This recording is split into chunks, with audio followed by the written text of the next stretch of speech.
A 7-year-old girl is found half frozen behind her own school, barefoot in the snow, while teachers insist she must have wandered off. Her father, a feared biker called Reaper, sees the bruises on her wrist and knows she didn't walk out there alone. As the truth leaks out, bullies ignored, complaints buried, a powerful school official covering for her violent son. 300 bikers surround the town, engines silent, waiting. And when they finally uncover who tried to leave that little girl to die, the whole town wishes it had stayed quiet. Welcome to Hell's Angels family. If you're new here, hit that subscribe button right now because this story will touch your heart in ways you won't expect. To my faithful subscribers who've been here from the beginning, may God continue to bless you abundantly. Before we dive in, let's lift this moment up in prayer. Heavenly Father, I come before you asking for your divine protection over everyone watching right now. Bless their families, Lord. Heal their bodies, provide for their needs, and give them peace that surpasses all understanding. Surround them with your favor and let your presence be felt in their lives today. In Jesus' mighty name, amen. Now, what you're about to witness isn't just a story about a father's love. It's about the most unlikely people standing against injustice when a precious 7-year-old girl's life hangs in the balance, and an entire system tries to silence her cries for help. By 8:15 a.m., Redwood Elementary looked like a snow globe someone had shaken too hard. Thick white drifts piled against the red brick walls, the flagpole ropes slapped in the wind, and the sound of children inside was muffled by the storm howling across the parking lot. Inside, the hallways were bright, warm, and humming with routine. Boots lined the walls in sloppy pairs. Backpacks sagged from hooks. Teachers hurried past with stacks of worksheets and coffee cups, moving on autopilot through another winter school day. In room 1B, 7-year-old Lily sat at her desk, fingers curled around a purple crayon. Her drawing was simple and a little shaky. A big black motorcycle, a tiny girl with pigtails on the back, and a tall man in a leather jacket with a skull on the back. The word Daddy was scrawled above his head in uneven letters. Lily, eyes up here. Her teacher, Mrs. Carter, called from the front of the room. Lily blinked and looked up, cheeks flushing. She wasn't a troublemaker. She didn't talk much. She always followed the rules. But when the snow hit the windows just right, drifting in swirling patterns, her mind floated away to the sound of a Harley engine and the smell of her father's leather jacket. Reaper. Everyone in town called him that. No last name. No soft edges. To the world, he was a member of the Hells Angels, the kind of man people moved out of the way for at gas stations and avoided making eye contact with at stoplights. To Lily, he was the one who tucked her in at night and braided her hair with big, clumsy fingers when she begged him to try. Right now, he was 10 miles away, standing under a flickering fluorescent light at the truck yard on the edge of town, rolling his stiff shoulder as he signed off a delivery sheet. Long night, Reaper? The foreman asked, blowing into his gloved hands. Reaper grunted. Storm slowed everything down. You're lucky the load's even here. The foreman chuckled and clapped him on the back, but Reaper barely noticed. His mind was already on coffee, a hot shower, and maybe, if he moved fast, catching Lily before lunch with one of those tiny chocolate milks she liked from the gas station. He checked his phone. No messages. No missed calls. For a man like him, silence was comfortable. Until it wasn't. At 8:42 a.m., as he stepped out of the warehouse and into the icy wind, his phone buzzed in his pocket. He almost ignored it, assuming it was one of his brothers from the club, maybe a ride-out plan, maybe nothing urgent. But the screen flashed an unfamiliar number and the words, Redwood Elementary. A strange chill slid under his leather jacket, colder than the wind. He answered on the second ring. Yeah. Is this Lily's father? A woman's voice, tight and trembling at the edges. Reaper straightened, every sense sharpening. Who's asking? This is Mrs. Carter, Lily's teacher. She stalled for half a second, and in that tiny pause, the world shifted. We can't find Lily. The truck yard faded. The snow. The roar of the wind. Everything. What do you mean you can't find her? His voice came out low and controlled, but something hot surged beneath it. Is She was here during morning circle time. Mrs. Carter rushed on. We were doing a group activity, passing around the talking stick. I turned to help another student with his paper, and when I looked back, she wasn't at her seat. Reaper started walking without realizing it, boots crunching through snow as he headed for his bike. How long? He growled. 10 minutes. Maybe 15. We thought she might have gone to the restroom. We checked the library, the nurse's office, the gym. We've called a code yellow lockdown just in case she's hiding somewhere, but has anyone checked outside? Reaper snapped. In this weather? She sounded almost offended. Students aren't allowed outside without a teacher. The doors are monitored. We're sure she's still in the building, but policy says we have to notify you if. The call crackled as Reaper swung his leg over the Harley and thumbed the starter. The engine roared to life, a deep, living growl that broke through the storm. I'm on my way, he said. Do not lose her. He didn't wait for an answer. He shoved the phone into his pocket, kicked the bike into gear, and tore out of the lot, snow whipping at his face like needles. The town blurred past, dark houses half buried in drifts, plumes of chimney smoke ripped sideways by the wind, a few unlucky cars fishtailing at intersections. Reaper rode through it all like the storm wasn't even there. His jaw clenched, eyes narrowed. Lily doesn't wander. She didn't run off in stores. She didn't step off curbs without checking with him. She clung to his leg in crowded places and refused to speak above a whisper with strangers. If she was missing, it wasn't because she got curious. Something was wrong. Back at Redwood, the building hummed with uneasy tension. An automated voice had just announced a lockdown procedure over the intercom, and every classroom door clicked shut. Blinds were drawn. Students were told to sit quietly, just in case. In room 1B, Mrs. Carter stood at the front of the classroom, trying to steady her breathing while 22 pairs of eyes stared back at her. Is Lily in trouble? A boy asked. No, she lied. We're just trying to find her. It's okay. But it wasn't. Half an hour earlier, Lily had been at her desk, twisting the edge of her paper between her fingers as the class passed the talking stick around. A carved piece of wood, smooth from the touch of countless small hands. When it reached her, she held it gently and cleared her throat. My favorite thing is riding with my dad, she had said softly. On his motorcycle, but only when it's not snowing. A few kids giggled. Someone snickered. Her dad's a criminal. Lily's cheeks burned. She stared down at the stick. Hey, that's enough, Mrs. Carter had snapped, shooting a sharp look at the back row. From there, the morning moved fast. Worksheets. Instructions. A spilled pencil box. Mrs. Carter's attention was pulled in 6 different directions at once. And when she looked back at Lily's desk, the girl was gone. Now, the clock read 8:55. The principal's voice, brisk, rehearsed, floated over the intercom, saying everything was under control. It wasn't.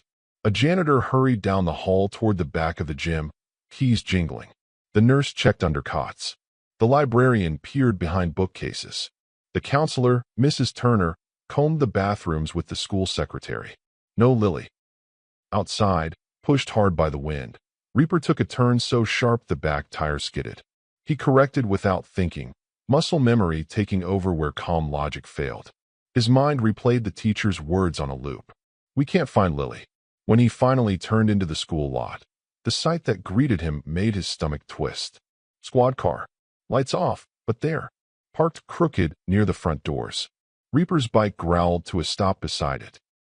The engine rumbled one last time, then died, leaving only the thin scream of the wind and the distant, muffled sound of children somewhere inside. He swung his leg off and stalked toward the entrance.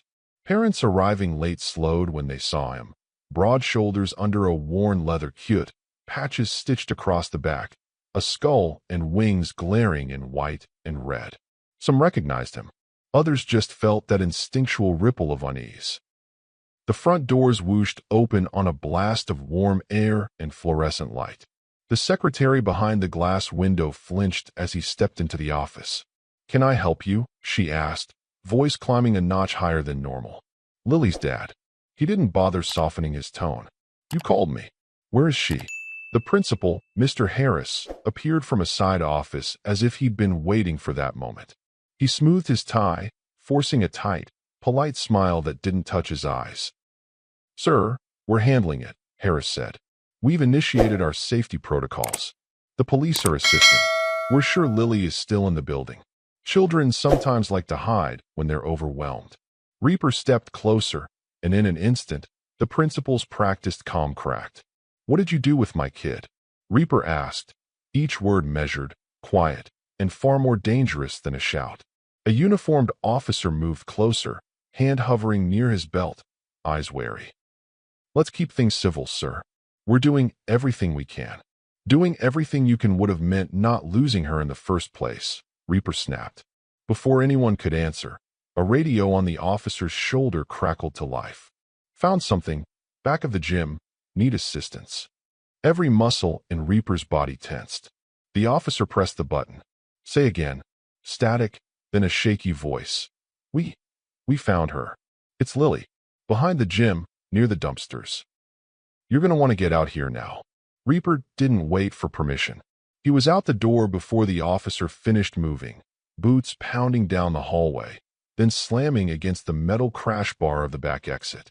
The world outside exploded in white and wind, snow blasting his face, tearing at his jacket. The back of the gym was a wind tunnel, 2 brick walls forming a narrow alley that funneled the storm into a brutal, swirling fury. Dumpster lids rattled. A stray soccer ball flipped end over end. And there, half buried in a snowbank against the wall, was a small, crumpled shape in indoor sneakers and a thin school sweater. Lily.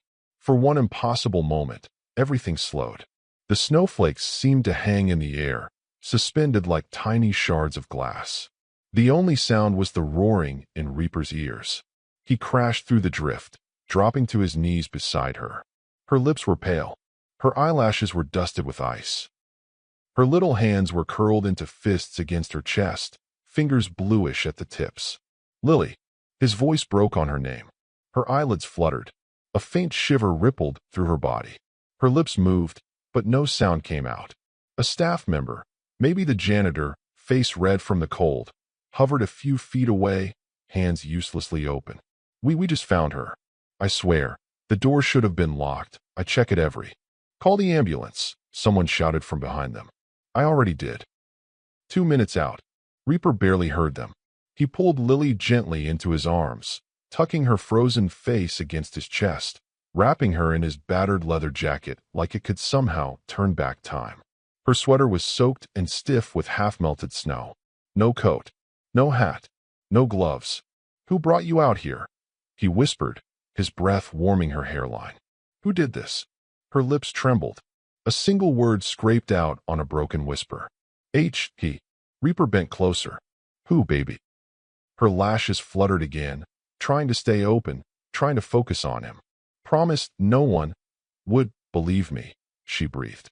The siren wailed in the distance, drawing closer, a rising, keening scream slicing through the storm. As Reaper shifted his grip to keep her as warm as possible, something caught his eye, a faint discoloration on the soft skin of her wrist. Not the pink of cold, not the random scuff of a fall. A bruise. Thin and oval, the shape of fingers that had wrapped too tightly around a small arm. He traced it with a thumb, rage flaring through his chest like someone had lit a fuse directly to his heart. Someone had grabbed her. Someone had let her out here. Behind him, the back door slammed open again. Voices spilled out. The officer.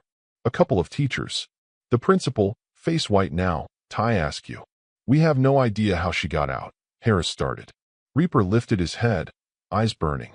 "Don't lie to me." The principal swallowed hard, words dying in his throat. The snow kept falling. Minutes later, paramedics burst into the alley with a stretcher and blankets. They moved fast but careful, peeling Lily from Reaper's chest, wrapping her in layers of warm fabric, slipping an oxygen mask over her tiny face. One of them rattled off numbers: body temperature, blood pressure, heart rate. That meant very little except for one thing. It was bad, but not too late. What the hell happened? The older paramedic muttered under his breath as they lifted the stretcher. Who lets a kid outside in this? Reaper walked beside them, one hand gripping the side rail like he could keep her tethered to this world by force alone. As they loaded Lily into the heated ambulance, Mrs. Turner, the school counselor, appeared at the edge of the growing crowd. Her glasses were fogged. Her cheeks were streaked as if she'd wiped them with the back of her hand in a hurry. "She's been so quiet lately," she murmured to another teacher, not realizing how close Reaper was. "I thought she was just adjusting. She mentioned those boys a few weeks ago, remember? Said they were calling her names. I told Principal Miller, but—" The other teacher hissed, "Not now, Claire. Those boys." Reaper's voice sliced through the air like a blade. Mrs. Turner froze. "What boys?" he asked. She looked from Reaper to the principal to the flashing ambulance lights and back again. Panic flickered in her eyes. It's not the time. We need to focus on Lily's care." Reaper took one step closer. "What? Boys?" Mrs. Turner swallowed. "There have been some incidents," she whispered. "A few older students picking on younger ones. We've been monitoring it. One of them took a special interest in Lily. She reported it to me. I should have called you, but the protocol is to route through the principal's office and—" "Name," Reaper said. She hesitated just long enough to damn herself. "Ethan," she finally whispered. "Ethan. He's in 5th grade. Ethan Miller." The name hung in the frozen air like a curse. Reaper's eyes narrowed. "Where is he?" Mrs. Turner glanced nervously toward the building. He didn't show up in homeroom. We paged him. He's not answering. We're still checking." Behind them, the ambulance doors slammed shut. The siren blared to life, lights strobing blue and red across the snow. As the vehicle pulled away, carrying Lily toward the hospital, Reaper stood rooted in place, every breath a cloud of steam in the bitter air. His daughter had been left to freeze behind a school she was supposed to be safe in. She had a bruise on her wrist that looked like fingers. She had whispered about someone who promised no one would believe her. And the boy she had complained about, the one the school never told him existed, was conveniently nowhere to be found. Reaper's phone buzzed in his pocket again. This time, it wasn't the school. It was a single-line text from a number he knew by heart. He read it once, and the last illusion that this was a tragic accident burned away. The message said, "Brother, we heard. You say the word, and we ride." Reaper didn't reply to the text. He didn't need to. Within 20 minutes, the first Harley rolled into the hospital parking lot. Then another. Then 5 more, their engines cutting through the storm like thunder trapped in metal. By noon, the lot looked like something out of a war movie. Row after row of motorcycles, snow gathering on leather seats and chrome pipes, bikers in cute vests stamping their boots and blowing into their gloves. They didn't ask questions. They didn't need permission. When one of their own called for help, they came. Inside the emergency department, Reaper sat on a metal chair outside room 4, elbows on his knees, hands clasped so tightly his knuckles had gone white. The fluorescent lights buzzed overhead. A nurse rushed past with a clipboard. Somewhere down the hall, a child cried.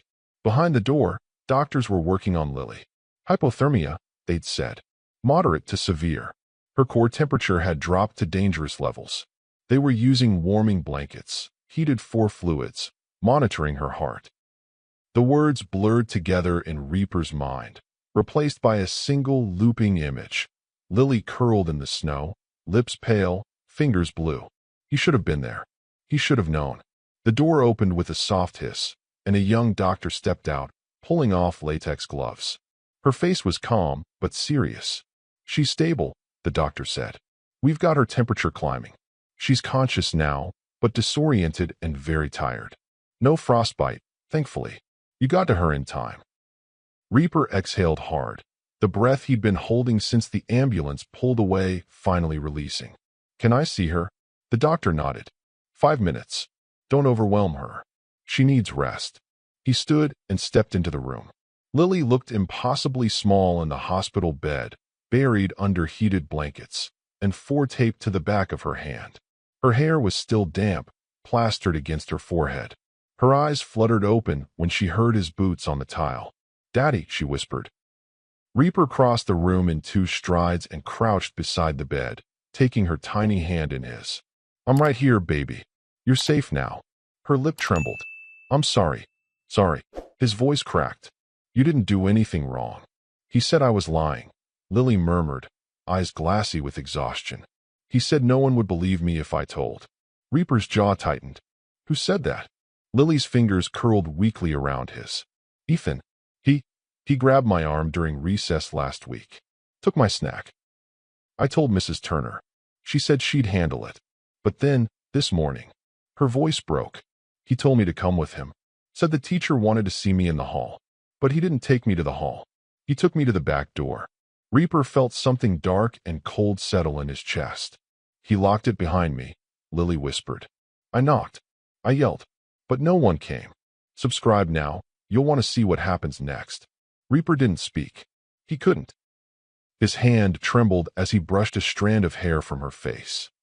He said if I told anyone, he'd say I was making it up, Lily added, tears slipping down her cheeks. Because his mom works at the school, and everyone believes his mom. The world narrowed to a pinpoint. Ethan's mom. Reaper stood slowly, kissing Lily's forehead. Get some rest, okay? I'm not going anywhere. She nodded, eyes already drifting closed. He stepped out of the room and pulled the door shut behind him, his face a mask of stone. In the waiting area, a cluster of Hell's Angels had gathered. 8 men in patched vests, arms crossed, faces grim. They looked up when Reaper appeared. She okay? One of them asked, a wiry guy named Jax with a scar splitting his left eyebrow. She will be, Reaper said quietly. But someone tried to bury this. Another biker, older and barrel-chested, stepped forward. His name was Knuckles, and he'd ridden with Reaper for 15 years. Talk to us, brother. Reaper told them everything. The bruise. The missing boy. The counselor's slip about complaints that were never escalated. And now, Lily's story. A 5th grader who deliberately let a 7-year-old outside and locked the door. Ethan Miller, Reaper finished. His mother works at the school. That's why nothing was done. Jax cursed under his breath. You think she's covering for him? I don't think, Reaper said. I know. Knuckles pulled out his phone, thumbs moving fast. I'll make some calls. We got people in town who know people. If this kid's got a history, we'll find it. By 2 p.m., the first lead came in. A biker named Clutch, who ran a tire shop on Main Street, texted Knuckles a name, Amy Dawson. Her son had been at Redwood Elementary 2 years ago. Pulled him out mid-year. Refused to say why, but word around town was the kid had been terrorized by an older student. Knuckles forwarded the info to Reaper. Want me to talk to her? Reaper shook his head. I'll do it. 20 minutes later, Reaper stood on the porch of a small house on Maple Street, snow piling up on the railing. He knocked twice. A woman in her late 30s opened the door, eyes going wide when she saw the Hell's Angels patch on his chest. I'm not here to cause trouble, Reaper said, voice low. My daughter was hurt at Redwood Elementary this morning. I heard your son had problems there too. Amy Dawson's face went pale. She glanced over her shoulder, then stepped outside, pulling the door shut behind her. What happened to your daughter? She asked quietly. Reaper told her. Amy closed her eyes, exhaling shakily. It was the same boy, wasn't it? Ethan Miller. Reaper's silence was answer enough. My son, Tyler, came home with bruises for 3 months straight, Amy said, voice trembling. Ethan cornered him in the bathroom, took his lunch money, shoved him into lockers. One time, he locked Tyler in a storage closet for 2 hours. You report it? Reaper asked.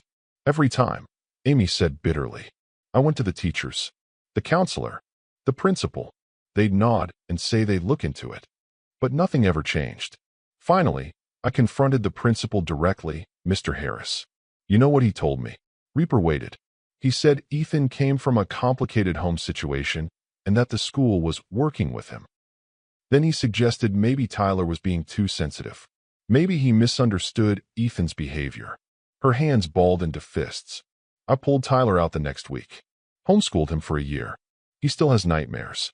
Reaper's voice dropped to a deadly calm. Did you know Ethan's mother works at the district office? Amy nodded slowly. Principal Diane Miller. She's not just any administrator. She's on the school board. She controls budgets, hires, reviews. Cross her, and your job disappears. That's why no one does anything. Like this if you're angry too. Subscribe so you don't miss what's coming. Reaper turned to leave, then paused. How many other kids? Amy hesitated. At least 2 more families I know of. Maybe more who were too scared to talk.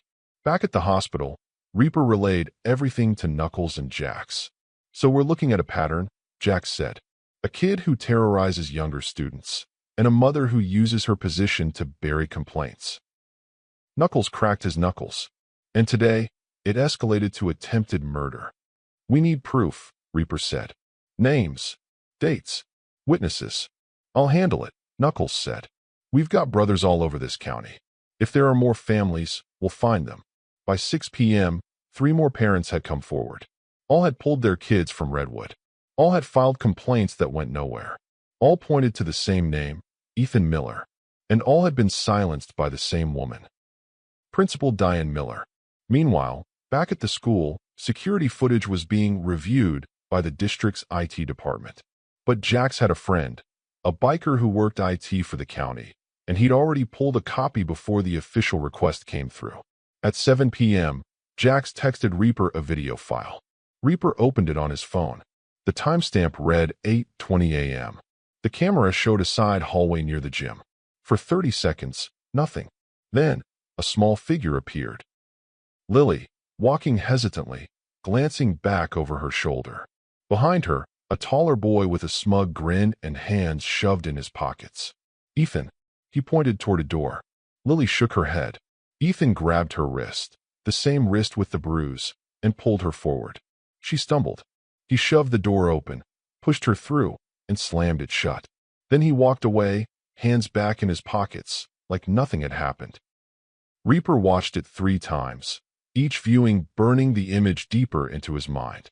He forwarded it to Knuckles with a single word: evidence. At 9 p.m., the rumble started. It began as a distant hum, like thunder rolling in from miles away. Then it grew louder, closer, deeper. People in Billings stepped onto their porches, breaths puffing white in the cold, eyes scanning the dark streets. The sound became a roar. Headlights appeared at the edge of town. Dozens of them, cutting through the snowfall like fireflies in formation. Motorcycles, Harleys, choppers, cruisers, all moving together in a slow, relentless wave. By the time they reached the hospital, the count had swelled to over 200. They parked in rows, engines idling, the collective growl shaking windows and rattling streetlights. Men and women in leather vests dismounted, breath steaming, faces hard. Inside the hospital, Reaper stood at the window of Lily's room, watching them arrive. Knuckles appeared in the doorway. Words out, brother. Clubs from 3 states heard what happened. They're here for you. For her. Reaper didn't turn around. I didn't ask for this. You didn't have to. Outside, the street was lined with Hell's Angels. Silent. Waiting. And somewhere across town, in a dark office inside Redwood Elementary, Principal Diane Miller stared at her phone as message after message flooded in. Parents demanding answers, reporters asking for statements, board members panicking. She tried calling her son. No answer. She tried again. Still nothing. Her hands trembled as she dialed one more number. A private attorney, she kept on retainer for situations exactly like this. We have a problem, she whispered into the phone. Through the window, she could see the glow of headlights in the distance, growing brighter. Subscribe, because this is just the beginning. The town didn't sleep that night. How could it? With 200 Harleys parked outside the hospital like a metal barricade between the world and one 7-year-old girl. The engines had gone quiet hours ago, but the bikers remained, standing in clusters, smoking cigarettes, stamping boots against the cold, their shadows long under the streetlights. Inside room 4, Lily slept fitfully, her small hand wrapped around Reaper's thumb. He hadn't left her side, hadn't closed his eyes. Every time she stirred, he leaned closer, whispering that she was safe, that he was right there. By dawn, the snow had stopped, leaving Billings blanketed in white silence. But the silence didn't last. At 6:47 a.m., Knuckles pushed through the hospital room door, phone in hand, face grim. We got something, he said quietly, nodding toward the hallway. Reaper carefully slipped his hand free from Lily's grip and followed him out. In the waiting area, 3 people sat with nervous energy radiating off them like heat, 2 mothers and 1 father, all clutching coffee cups with white knuckles. They looked up when Reaper approached. "These are the families I told you about," Knuckles said. "They heard what happened yesterday. They want to talk." The first woman, in her 40s with tired eyes and a faded coat, spoke first. "My name is Karen. My daughter, Sophie, was at Redwood 3 years ago. She was 6 when it started." Reaper crossed his arms, listening. "Ethan Miller targeted her the first week of school," Karen continued, voice shaking. "Took her crayons. Ripped up her drawings. One day, he cornered her in the coat room and told her if she told anyone, he'd hurt her little brother." "She was 6, Karen repeated, tears welling. "What kind of kid threatens a first grader like that?" The second mother, younger, with a nose ring and defiant eyes, spoke next. "I'm Becca.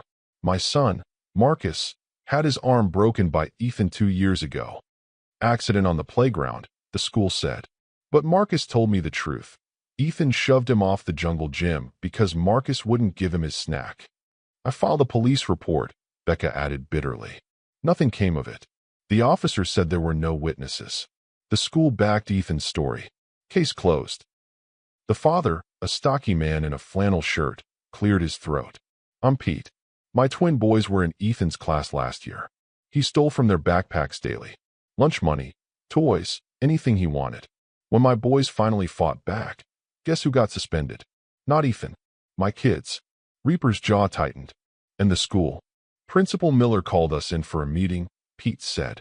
"She lectured us about teaching our children conflict resolution and suggested we enroll them in anger management. I told her Ethan was the problem. She said if we kept making accusations, she'd recommend expulsion for both my boys. We transferred them the next week," Pete finished. "What else could we do?" Knuckles stepped forward. "There are at least 5 more families who've reached out since last night. Same story, different years. All Ethan. All buried." Reaper turned to the window, staring out at the rows of motorcycles glinting in the early light. "Where's Ethan now?" he asked. "That's the thing," Knuckles said. "He never came home yesterday.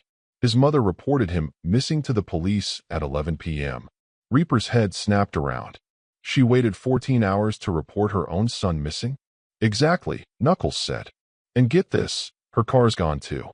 A black Lexus SUV. Registered to Diane Miller. Security cameras at her house show the vehicle leaving around 4 p.m. yesterday, right after the news crews showed up at the school." Reaper's eyes narrowed. "She's running. Or hiding him," Knuckles said. At 9 a.m., a detective arrived at the hospital, a weathered man in his 50s named Frank Ortiz, with salt and pepper hair and a face that had seen too many ugly cases. He carried a worn leather folder and moved with the tired efficiency of someone who'd worked this job too long. He found Reaper in the hallway. "You Lily's father?" Ortiz asked. Reaper nodded. "I've been assigned to her case. I need to ask her some questions when she's ready." "She's 7, Reaper said flatly. "And she almost died yesterday. You think she needs interrogating?" "I think she needs justice," Ortiz replied, meeting his gaze. "And I can't get that without her statement." Something in the detective's tone made Reaper pause. This wasn't a man looking to cover anything up. "You know who Diane Miller is?" Reaper asked. Ortiz's expression darkened. "Yeah, I know. And that's exactly why I'm here. This case isn't getting buried. Not on my watch." 10 minutes later, Ortiz sat beside Lily's bed, voice gentle, recorder on the table. Lily, still pale but more alert, told him everything. The bullying, the threats, the way Ethan grabbed her wrist and dragged her to the back door, how he shoved her outside and locked it. "Did he say anything to you before he left?" Ortiz asked. Lily nodded slowly. "He said, 'No one's gonna believe a biker's kid anyway.'" Ortiz's pen stopped mid-word. He looked up at Reaper, standing by the window. "We're done here," Ortiz said quietly, standing. He turned off the recorder and stepped into the hallway with Reaper. "I've seen the security footage," Ortiz said. "It's damning. But here's the problem. Diane Miller has connections. She's already lawyered up. Her attorney's claiming Ethan has a developmental disorder and can't be held accountable for his actions. He locked a 7-year-old outside in a blizzard Reaper growled. That's attempted murder. I agree, Ortiz said. But proving intent with a juvenile offender is tricky. And with his mother's resources, this could drag out for years. Like this if you want justice. Subscribe so you see how this ends. Not if we find him first, Reaper said. At 11 a.m., the break came. A biker named Axel, who ran a roadside diner 30 miles north, called Knuckles with a tip. A black Lexus SUV had stopped at his diner late yesterday evening. 2 people inside, a woman and a boy. The woman paid cash, didn't make eye contact, and asked for directions to the Canadian border. She was nervous, Axel said over speakerphone. Kept checking her mirrors. The kid looked smug as hell, though, like he thought the whole thing was a joke. How long ago did they leave? Knuckles asked. Maybe 12 hours. But here's the kicker. I saw them head north on Route 89. There's only 3 ways to cross from there, and all of them hit customs checkpoints. With this snow, they're crawling. She couldn't have made it yet. Reaper and Knuckles exchanged a look. We need to move, Reaper said. Within 20 minutes, the plan was set. Knuckles made a single call to the club's northern chapters, Alberta, Saskatchewan, British Columbia. Within the hour, over 100 more Hells Angels mobilized toward the border crossings, ready to intercept. But before they left, Reaper returned to Lily's room one last time. She was awake, sipping juice through a straw, color returning to her cheeks. Daddy, she asked, are you leaving? He crouched beside her bed. Just for a little while. I need to make sure the person who hurt you can't hurt anyone else. Lily's eyes filled with worry. Will you come back? Always, Reaper said, kissing her forehead. I promise. By noon, Reaper, Knuckles, and 15 other Hells Angels were on the road, riding north through frozen highways and snow-packed mountain passes. The convoy moved fast, engines roaring, cutting through the cold like a blade. At 1:30 p.m., Reaper's phone buzzed with a text from Axel. Black Lexus spotted at Sweetgrass checkpoint. She's in line. You've got maybe 20 minutes. Reaper opened the throttle, wind screaming past his helmet. They reached the border crossing at 1:52 p.m., skidding into the parking lot in a spray of gravel and slush. The checkpoint ahead was a single lane, vehicles crawling forward one by one as border agents checked documents. And there, 6 cars from the front, was a black Lexus SUV. Reaper killed his engine and dismounted, boots hitting pavement hard. Behind him, the other bikers fanned out, blocking the exit. Inside the Lexus, Diane Miller's head snapped around. Her face went white. She threw the car into reverse, but there was nowhere to go. Vehicles blocked her from behind. Bikers blocked the sides. A border agent approached, hand on his radio. What's going on here? Reaper pulled out his phone and held up the security footage, volume turned high. The agent watched as Ethan Miller shoved a little girl outside and locked the door. That boy, Reaper said, pointing at the Lexus, is wanted for assault and attempted murder in Billings, Montana. That woman is trying to get him out of the country. The agent's expression hardened. He spoke into his radio. Need backup at lane 3. Possible flight risk. Within minutes, 3 more agents arrived, along with a Montana state trooper who'd been monitoring the situation from across the border. Diane Miller's door was opened. She stepped out, chin high, face a mask of defiance. This is harassment, she said coldly. You have no right. We have every right. The trooper interrupted, pulling out a warrant. Diane Miller, you're under arrest for obstruction of justice and aiding a suspect in fleeing prosecution. Her lawyer's voice crackled through her phone speaker, still on the seat. Don't say anything, Diane. Don't. The trooper cuffed her. From the back seat, Ethan Miller stared out the window, arms crossed, expression smug, until Reaper stepped into his line of sight. The smirk vanished. Reaper didn't say a word. He didn't have to. The boy looked away, suddenly small and pale. Subscribe now. You won't believe what happens next. By 4 p.m. Diane Miller and Ethan were both in custody, the Lexus impounded, and the story had exploded across local and national news. Montana principal arrested fleeing to Canada with son accused of attempted murder. The headlines spread like wildfire. Back in Billings, parents who'd been silent for years flooded the school board with statements, demands, lawsuits. Teachers who'd been pressured into silence finally spoke up. The entire district administration crumbled under the weight of evidence. By nightfall, 2 school board members had resigned. An emergency meeting was called. Redwood Elementary was placed under state review. And across town, 300 Hells Angels returned to the hospital parking lot, engines rumbling in unison as the sun set over the snow-covered mountains. Inside room 4, Lily looked up at her father, eyes bright for the first time since the incident. "Is it over?" she asked. Reaper smiled, brushing her hair back. "Yeah, baby. It's over." But as he sat beside her bed, his phone buzzed one more time. An unknown number. A single message. "We heard what you did in Billings. Our daughter went missing from school last year. They said she ran away. We don't believe them. Can you help us?" Attached was a photo, a smiling girl with braces and a backpack, standing in front of a school sign. Cedar Valley Middle School, Cascade County. Reaper stared at the message for a long moment. Then he looked at Lily, safe and warm, finally resting peacefully. He typed one word back. "Yes." The message sat on Reaper's phone like a weight he couldn't ignore. He stared at the photo of the missing girl, braces, backpack, hopeful smile, and felt something shift inside him. What happened to Lily wasn't an isolated incident. It was a symptom of something bigger, something rotting beneath the surface of schools across the state. But first, he had to see this through. It was 7 a.m. when Detective Ortiz called with news that made Reaper's blood run cold. Diane Miller's attorney just filed a motion to suppress the security footage, Ortiz said, voice tight with frustration. He's claiming it was obtained illegally by a third party, meaning your friend in IT, and therefore inadmissible in court. Reaper's hand tightened around the phone. "So she walks." "Not if I can help it," Ortiz replied. "But without that footage, the case gets a lot weaker.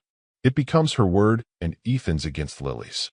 And juries are unpredictable with minors." "What do you need?" Reaper asked. "More witnesses. More evidence. Anything that proves a pattern of behavior and administrative cover-up." "You'll have it," Reaper said, and ended the call. Within an hour, Knuckles had assembled a task force. Bikers with legal backgrounds, former cops, even a retired judge who'd lost his granddaughter to school negligence years ago. They divided responsibilities. Some tracked down every family who'd ever filed a complaint against Ethan. Others dug into Diane Miller's professional history, looking for other incidents she'd buried. By noon, they'd uncovered a bombshell. A biker named Torch, who worked as a paralegal in Great Falls, found a sealed case from 4 years ago.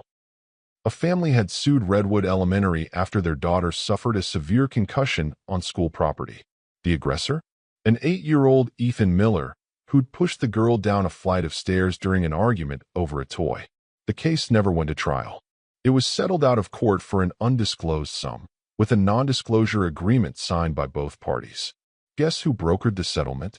Torch said, sliding the document across the table. "Diane Miller. She'd used district funds to silence the family, bury the incident, and keep her son in school." "How many others?" Reaper asked. Torch pulled out 3 more files. "At least 3 that I've found so far. All settled quietly. All involving Ethan. All swept under the rug." Reaper forwarded everything to Ortiz. The detective called back 20 minutes later. "This changes everything. I'm bringing this to the DA immediately. If we can prove she's been systematically covering up her son's violent behavior, using her position and taxpayer money, we're looking at corruption charges on top of everything else." "How long?" Reaper asked. 72 hours, maybe less. But I need those families to go on record.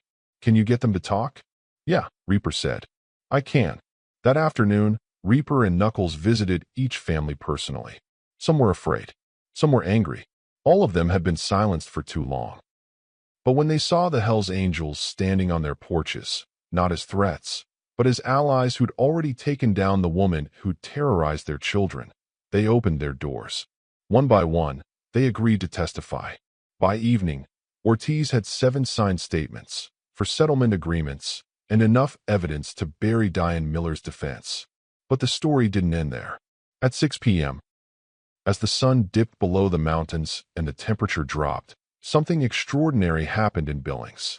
Parents began arriving at Redwood Elementary, not to protest, not to demand answers, to stand together.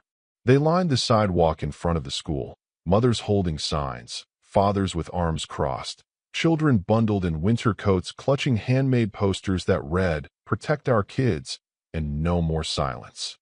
News vans rolled up. Cameras clicked. Reporters thrust microphones forward.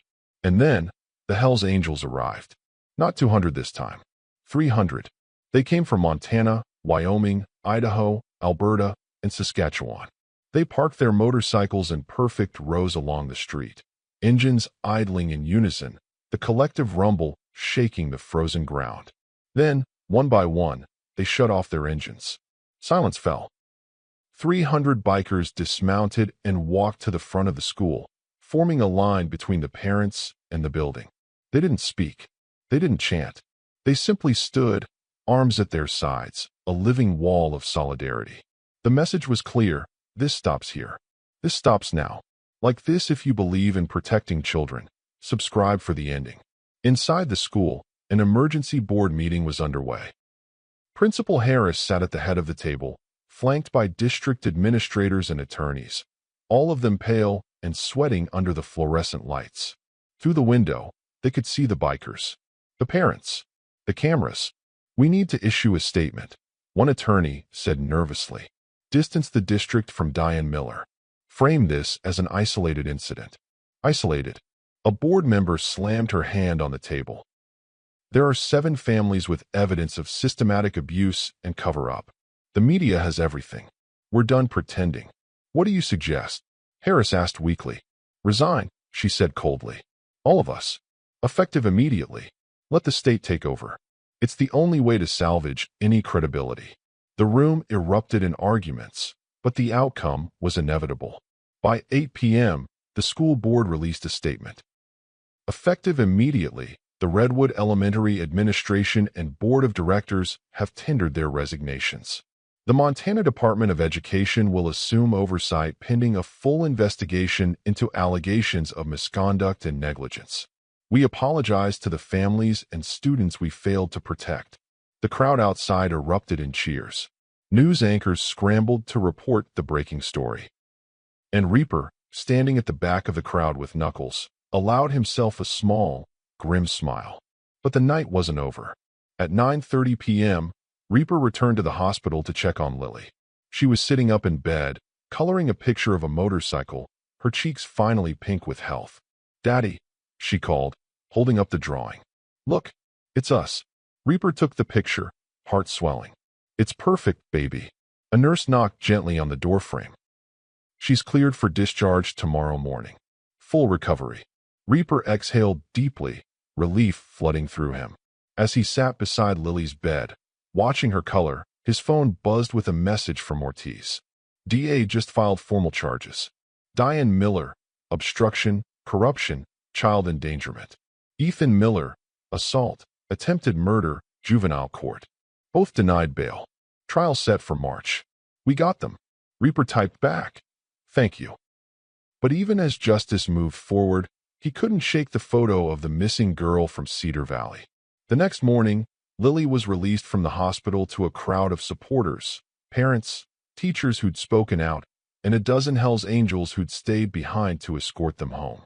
Reaper carried Lily to his bike, settling her carefully on the seat behind him. She wrapped her small arms around his waist, helmet snug on her head. "Ready?" he asked. "Ready," she said, voice bright. The engine roared to life, and they rode through Billings together, the town that had almost failed her now watching her return home safe. When they pulled up to their small house on Birch Street, something unexpected waited on the porch. Flowers, dozens of bouquets, cards, teddy bears, a handmade banner that read, "Welcome home, Lily." She gasped, eyes wide. "Is this all for me?" "All for you," Reaper said, throat tight. As Lily ran to inspect each gift, Knuckles pulled up on his bike, phone in hand. "You see the news?" he asked. Reaper shook his head. Knuckles turned his phone around. The headline read, "How the Hells Angels Saved a Town. Billings Community Rallies After Biker Intervention Exposes School Corruption." Below it, photos of the silent vigil. The parents, The 300 motorcycles. We're getting calls from all over the country, Knuckles said quietly. Families who say their kids are being hurt, silenced, failed by the people who are supposed to protect them. They're asking for help. Reaper looked at Lily, laughing as she read a card shaped like a butterfly. We can't save everyone, Reaper said. No, Knuckles agreed. But we can try. Subscribe now. Stories like this don't tell themselves. 3 weeks later, Reaper stood in a courtroom in Cascade County, 2 hours from Billings. Beside him sat the parents of Mia Chun, the missing girl from the message. They'd been searching for their daughter for 11 months. The school claimed she ran away. The police had no leads. But the Hells Angels had uncovered something the authorities missed. A janitor who'd been fired for asking too many questions about why security footage from the day Mia disappeared had been deleted. That janitor was now testifying. And the principal of Cedar Valley Middle School was sweating in the defendant's chair. Reaper glanced at the parents, exhausted, hopeful, terrified. We'll find her, he said quietly. Mrs. Chun gripped his hand. Thank you. The trial lasted 3 days. By the end, the principal confessed to erasing footage to protect a teacher accused of inappropriate behavior toward students. That teacher had since relocated to Oregon.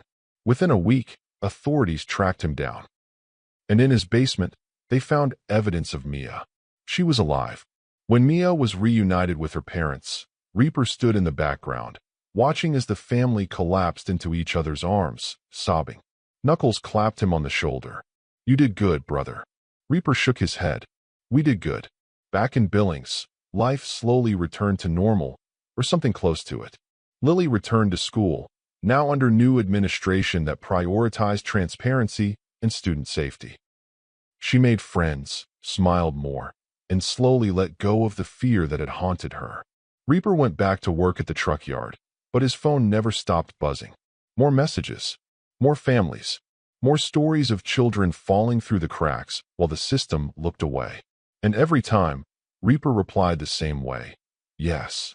One evening, as the first snow of the new season began to fall, Reaper sat on his porch with Lily curled up beside him, wrapped in a blanket. Daddy, she asked. Why do you help all those people? Reaper looked down at her, brushing snow from her hair.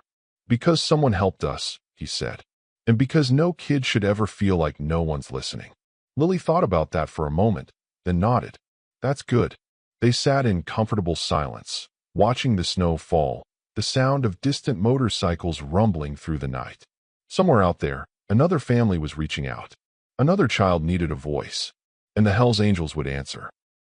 Because when 300 brothers stand together, silence is no longer an option. And the truth, no matter how buried, will always rise.